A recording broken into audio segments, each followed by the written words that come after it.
Isang mapagpalang umaga sa ating lahat, mga kapatid ko kay Kristo, mula sa The Solid Rock Morning Devotion.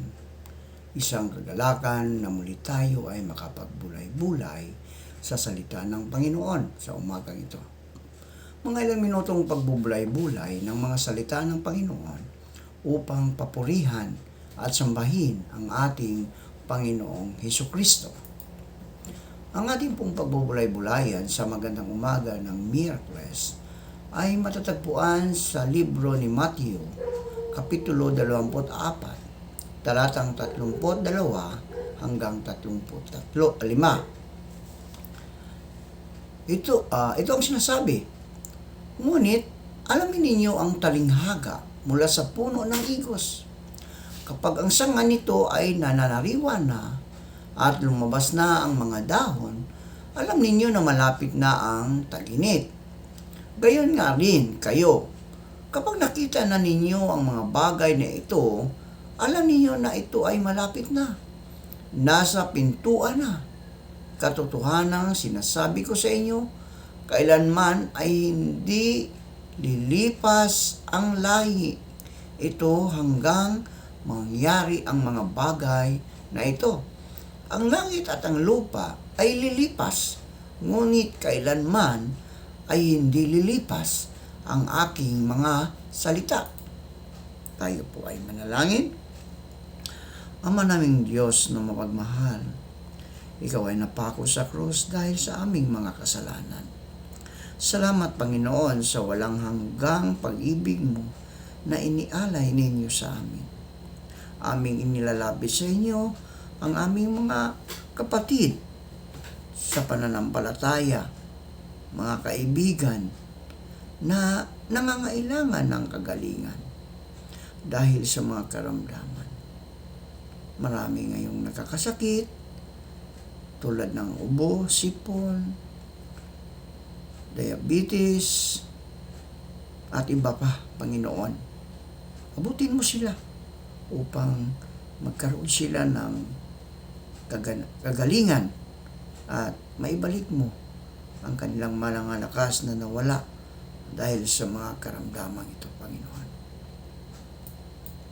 Amin ding inilalapit sa inyo ang aming mga kapatid na naghahanap buhay sa lansangan, na sila ingatan mo, proteksyonan mo sa mga masasama. Amin ding itinalapit sa inyo ang aming mga kapatid na mangingisda, na sila'y ingatan mo sa laot ng karagatan, tulad ng pag-iingat mo sa iyong mga apostol na naroon sa laot nang ang malakas na hangin ay kanilang naranasan at ito'y iyong pinahinto. Amin ding inilalapit sa inyo, O Diyos, ang aming mga kapatid na mga magsasaka, nagtatanim ng palay, gulay, prutas at iba pa. Naingatan mo sila sa kanilang pagsaka. Ilayo mo sila sa anumang kapahamakan, Panginoon. Bagkus, tulungan mo sila.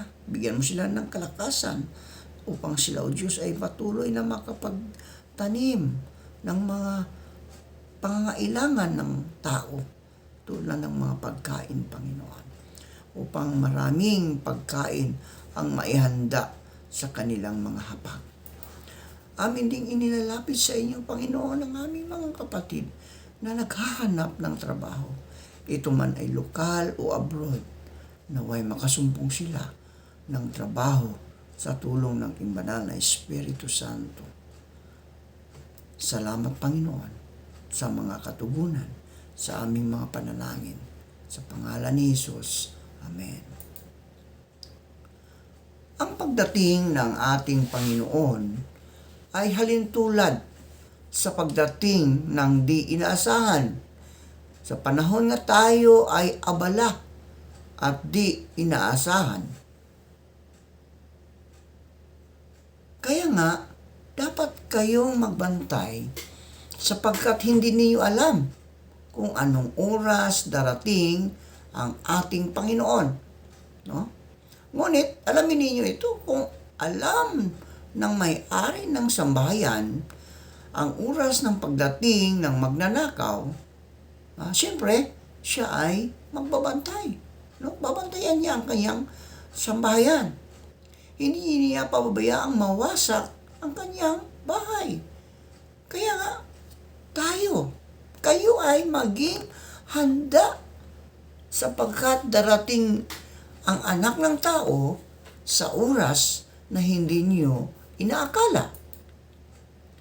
Ang mga disipulo o mga lingkod ng Diyos ay inaasahang nakapaghanda sa kanyang pagdating saan man tayo naroon o anuman ang ating kaabalahan. Sino nga ang tapat at matalinong alipin na pinagkatiwalaan ng kanyang Panginoon at ipinagkatiwala ang kanyang sambahayan upang magbigay sa kanila ng pagkain sa takdang panahon? Pinagpala ang aliping iyon na pagdating ng kanyang Panginoon ay masumpungan siyang gumagawa ng gayon. Katotohanang sinasabi ko sa inyo, ipagkatiwala sa kanya ang lahat ng ari-arian ng kanyang Panginoon. Ngunit, kapag ang masamang aliping iyon ay magsabi sa kanyang puso, maantala ang pagdating ng aking Panginoon, sisimulan niyang hampasin ang kanyang mga kapwa alipin. Siya ay kakain at iinom kasama ng mga manginginom. Ang Panginoon ng aliping iyon ay darating sa araw na hindi niya inaasahan. Siya ay darating sa oras na hindi niya alam. Puputulin siya sa dalawa at kanyang bahagi ay iaalay kasama ng mapagpaimbabaw. Doon ay magkaroon ng pagnanangis at pangangalit ng mga alipin. Dito sinusulat sa aklat ng Marcos ang kanyang maraming ginawa. Inilarawan ni Apostol Marcos, si Jesus bilang sugo ng Diyos na may taglay na kapangyarihang gumawa ng mga kababalaghang magpagaling ng mga may sakit, magpakain ng maraming tao, magpalaya ng mga demonyo, at magpatawad ng mga kasalanan.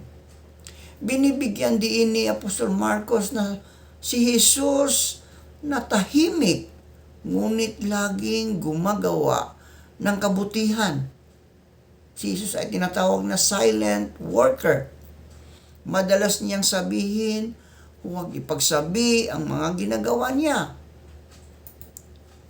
Si Jeremias ay propeta na pinili ng Diyos. Siya ay tagapagpahayag sa Huda at sa karatig bayan.